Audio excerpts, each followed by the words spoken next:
Hello everyone, welcome to yet another day in the clown decade, the decade where things are only going to get worse before they get better, and today we are having a clear example of how things are getting worse. Now for those of you who got an early night last night, you may have missed the major news coming out of Harehills, Leeds. Now before we get into that, I want to mention that I have actually heard of Harehills, Leeds before, despite never being there in my life, and that's because on Twitter there was a big conversation back in February about no-go zones, and Harehills was brought up. Specifically, and according to this tweet by Evil Leslie Nope, when describing Harehills, he said in just the month of December 2023, 1,820 crimes were committed, 920 of which were violent or sexual offences, GCSE pass rates are about 25% or thereabout, 28% of that population claim benefits, life expectancy is barely over 70, and the rate of crime is 6 times more than the Leeds average. In other words, Harehills is a no-go zone. And last night, one of the worst case scenarios for a no-go zone was in full swing, and it was absolutely all over TikTok. This news was broken to me by my lovely girlfriend, who was frequenting TikTok, found the lives, and there must have been hundreds of live streams of the event happening, which obviously we're going to get into, and honestly it was scenes of non-stop violence, which I will give you a taste for at risk of monetization today. So let's start from the most logical place, the very beginning. Here is a clip of a man explaining what exactly started these, I suppose we can call them at the time, protests. This guy is not been home, okay? He's been work. One of child is dropping the floor, okay, by other kids. So just to translate that, this father that he is talking about was at work, and from the sound of it, left a child in the care of other children, and those other children dropped the baby on the floor. I'm not going to lie, already I'm understanding why both police and social services were involved. The kids is not crying. When mom is come back to see the kids. Yeah, see, I already kind of predicted that this was going to be where the story goes. So the dad's out at work, fair enough. Where's the mum? Oh, she's out as well. How old are these kids? Not entirely sure. If they're dropping a baby on the head, though, probably not old enough to look after it. Pretty amazing that he said, oh yeah, the baby's not crying when the mum comes home. Yeah, babies tend to like give up crying after a few hours if they're not attended to. That's just naturally what they do. They never cry again because they know it doesn't get them the attention. So yeah, this is a pretty clear-cut case of neglect already. Again, I can understand why police and social services were involved. He's not see anything what's happened. After one day, on the morning, to see the kids is swollen on his head. Yeah, sorry, I think I jumped the gun. He just said he dropped the kid. He didn't mention that it was a head injury. Now there's a clear head injury with a swollen head. Now his excuse is that the mother didn't see anything wrong with the baby. I don't believe that signs that there has been head trauma only come out like this the day after. You would definitely see a mark on the head if there's swelling the day after. The kids is been to the hospital, okay? Yeah. Been checked out. They check out. Full X-rays. Yeah. If the question is, if the parents they knows these things it itself, do you think the parent take the kids to the hospital? Definitely not. No. Not, okay? So now he's trying to claim that, the mum and dad, they're not neglectful. They took the kid to the hospital when they noticed the swelling.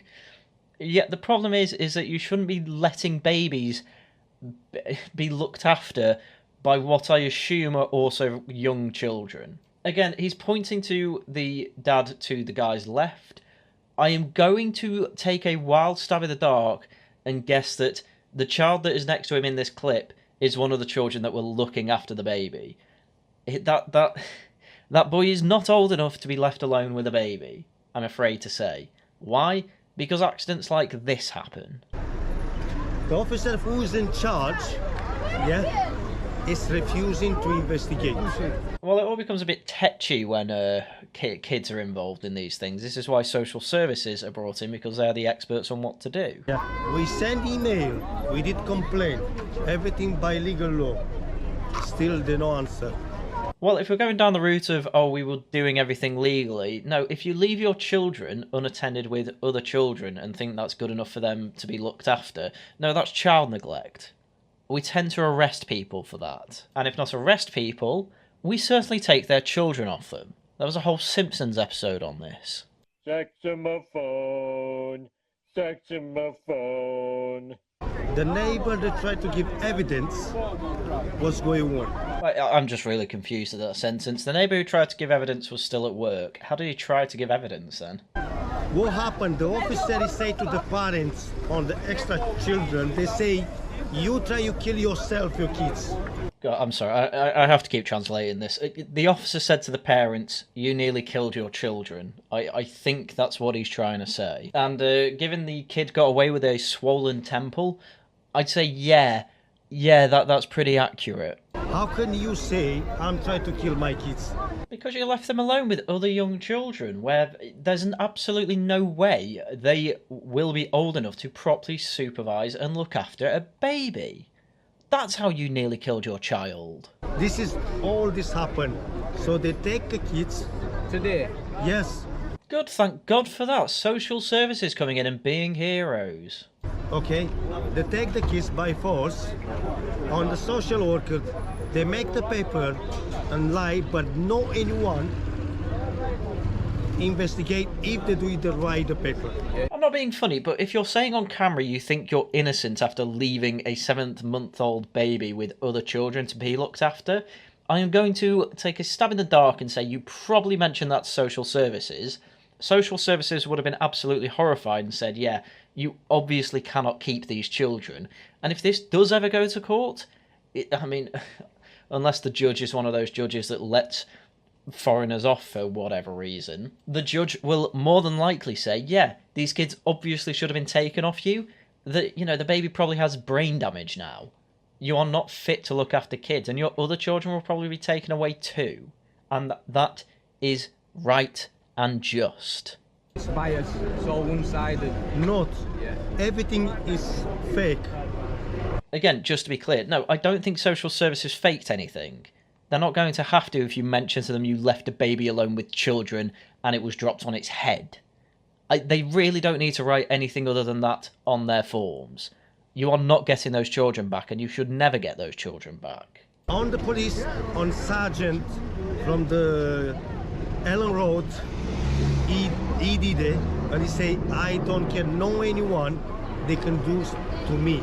I have got literally no idea what he's saying there. Because the government, I minister, they no investigate them. I think he's trying to say that the police sergeant said there is nothing you can do about this, which I don't think is true. You can obviously appeal your children being taken away by social services. I think the officer is saying it is unlikely the appeal will go anywhere, because again, all social services and the police have to do is cite that they left the baby alone with other children and it was dropped on its head while they were neglecting it. God knows how long the mother was out for, by the way, but if it was to the point where the baby wasn't crying about a head injury, I am guessing the mother was away for hours. Can you send message by the government to see what's going on? And yes, a message to the government, I think, was well and truly sent. Because due to this Romanian family having its children taken away, attention started to rise, I think we can say. I mean, as you can see, crowds are starting to grow, I think we can say. And they are coming together, and people can obviously tell it's probably going to lead to an unrest. Now, I want you to remember this guy in black here on the screen, because he is a man who appears in the story quite a lot. And a lot of you probably already know who he is, but I will reveal later who he actually is, because if you ask me, it's about the only good thing to come out of this whole situation. Anyway, not too long after this, police started arriving on the scene. Quite a large amount of police, I might add. Police vans everywhere, police cars everywhere. Clearly they are expecting this to get a little bit more unrestful. And unrestful it certainly got. Because as you can see, the police are slowly moving through this area, trying to split up the crowd, stop it from getting unruly and violent, and well, it didn't go particularly well. Because not long after this, people were fighting with the police, which mainly involved throwing anything they could find at the police. And as you can see, the police van is driving off quite quickly. That poor woman had to chase the police van because I imagine she didn't feel safe. It really didn't take particularly long for police to completely relinquish the streets and for these crowds to grow and grow and grow. And when there's no force for order in the area, I mean, what do you expect to happen? I mean, just listen to the people in the crowd as the police drive away.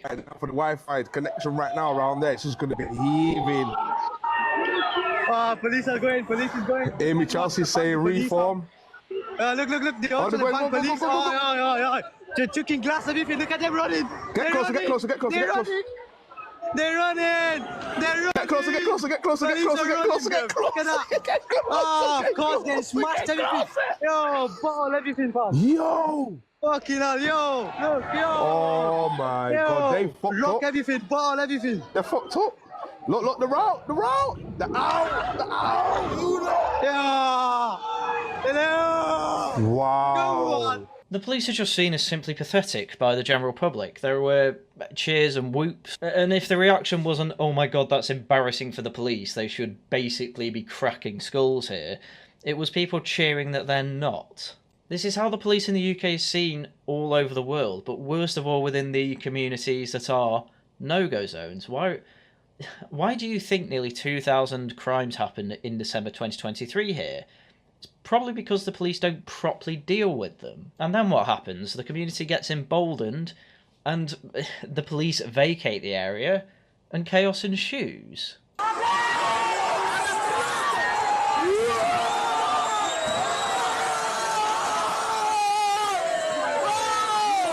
I mean, I'm not being funny. When I was watching some of the live streams on TikTok of this event, the comments were either full of people asking, why the hell are they doing this? A lot more were just saying, Reform UK. And then obviously some of the more spicy people were saying, every single person in this video needs to either be in jail or deported. Because this type of unruliness is not acceptable. You got to realise how stupid this is. These are people who are recording their own crimes. They are literally recording themselves partaking in a riot, damage to public property, and they do not care. Because they know nothing is going to happen. This is how you get no-go zones. By poor policing. And that is exactly what has happened to Harehills. And things only got worse throughout the night. I mean, the police try and return at different stages of the night, but as you can see, big fire just put in the middle of the road. Police there trying to cordon people off, you know, keeping them away from the fire to stop it from, 1, burning people, 2, from them adding things to the fire, and 3, having to almost make a guard of honour for fire engines to safely make it to the fire, which didn't end up happening till early hours of the morning. But yeah, fires everywhere, chaos ensued. As far as I'm aware, no arrests made on the night. And again, this is despite people literally recording themselves in the process of committing crimes. This is the infamous bus that was set alight, as you can see here. On camera, he doesn't care. He noticed the camera, he just carries on. Because he knows nothing's going to happen to him. Because why would it? This is a no-go area. Police don't do their job properly here. The dad explaining the situation with his kids at the start of this video obviously just taps the guy on the shoulder. God knows what he says there. You'd hope he said, please stop trying to set the bus on fire, but God knows what he said. There's another guy who's going for the Darwin Award by setting the engine on fire here. Just complete and utter chaos. How is nothing being done here? Oh, because policing in the UK is a total joke. And yes, that bus really did set ablaze.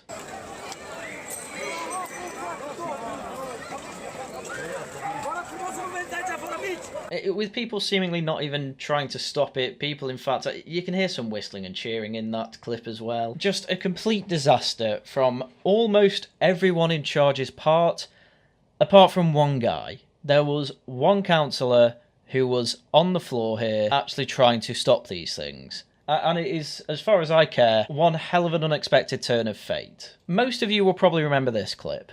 Raise the voice of Palestine! Allahu Akbar! That is a new Green councillor for Harehills. He happens to be the guy dressed in black on the right in this clip, who is clearly talking to the protesters, trying to calm things down. He also appeared in plenty of other videos that night, mainly in videos actually trying to stop hooligans from adding to that massive fire in the middle of the road. He is on the right hand side here trying to stop the large dumpster being pushed into the fire and causing further chaos. The man is, as far as I care, a hero of Harehills here. And this isn't the only clip. Here he is again next to the rather large fire going on in the middle of the road, trying to stop people throwing wheelie bins into the middle of it. He's not being that successful. He's one guy versus, 2 or 3, but he's taking out what he can.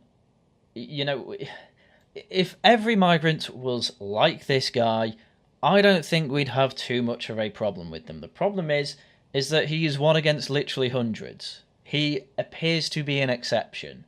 Fortunately, he is a leader of this community. Hopefully, he can influence it, and, well, if he fails, obviously we need alternatives. Police getting in there and cracking some skulls is probably a good way to go. But honestly, you can't fault the guy for trying. But we need cooler heads. We need to grab every member of the community together. We need a massive community initiative where we engage everyone who feels let down, and real investment needs to come into this community to build this place up. Because we keep talking about how this community has been let down, but how is it ever going to get recovered if we don't have the investment? Again, this reaction is much better than some of the people I was seeing on Twitter saying, "Oh look, the Green councillor who shouted Allahu Akbar has been seen in the riots," implying that he was partaking in it. No, he was doing the complete opposite. And I think we need to be absolutely fair here. Yes, there are immigrants here who are good, obviously. It's just clearly, when it comes specifically to Harehills, they appear to be in the exception. And I also want to be clear, I'm not saying don't do anything about these riots. I want to clarify that. Obviously, everyone who partook in these riots needs to either go to jail or be deported.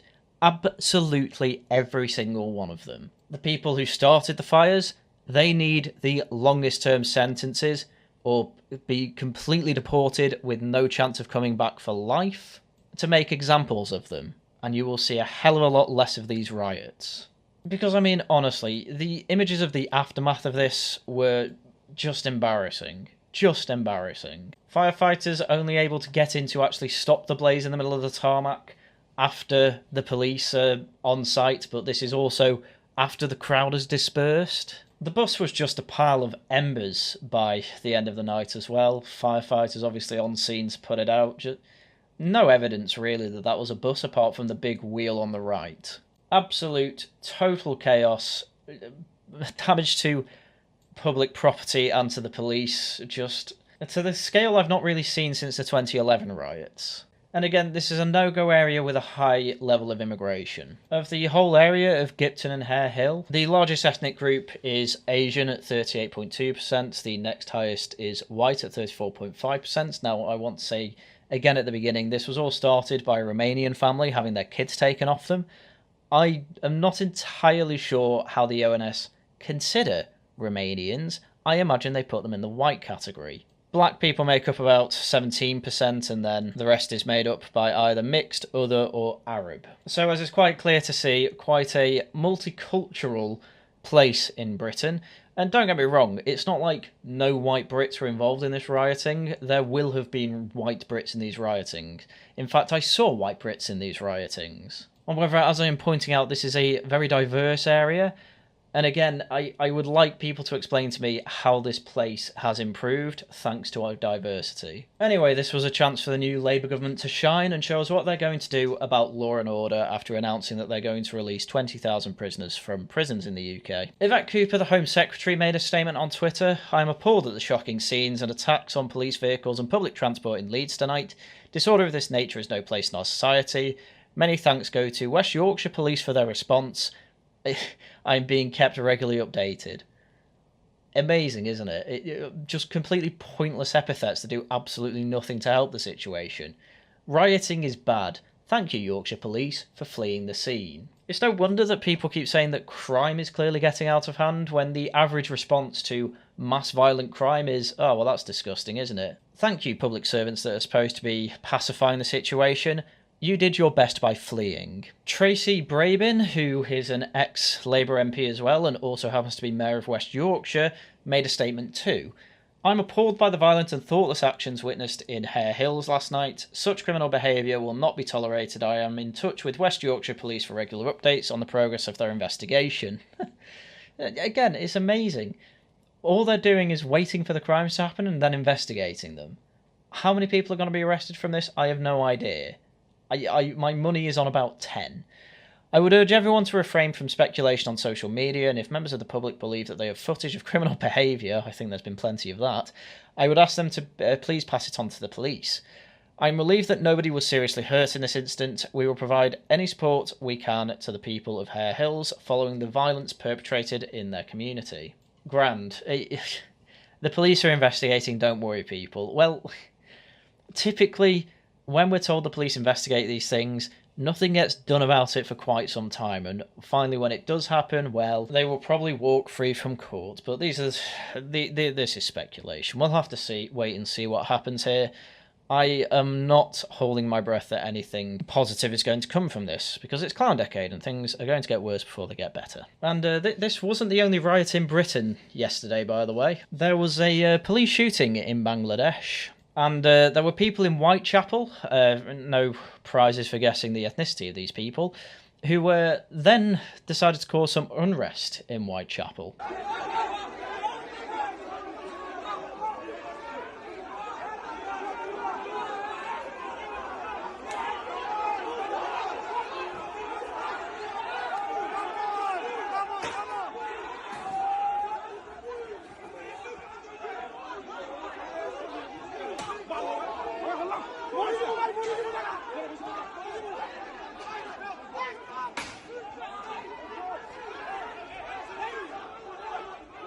Yeah, these scenes were nowhere near as bad as Harehills, but kind of crazy that two completely unrelated events caused this reaction. Again, the Harehills one, at least that was directly a incident that occurred due to the police having to deal with criminals in Harehills. I don't know why the hell Bangladeshis in Whitechapel are having this sort of reaction to a police shooting in Bangladesh. I don't know whether they don't understand that that's not in Britain. I don't know whether they understand we can't actually do anything about it. I have no idea. I have no idea why there was a bit of unrest in Whitechapel at the same time. But this is the Britain we live in. This is a problem that's only going to get worse. I mean, again, it's the type of thing that happens with this.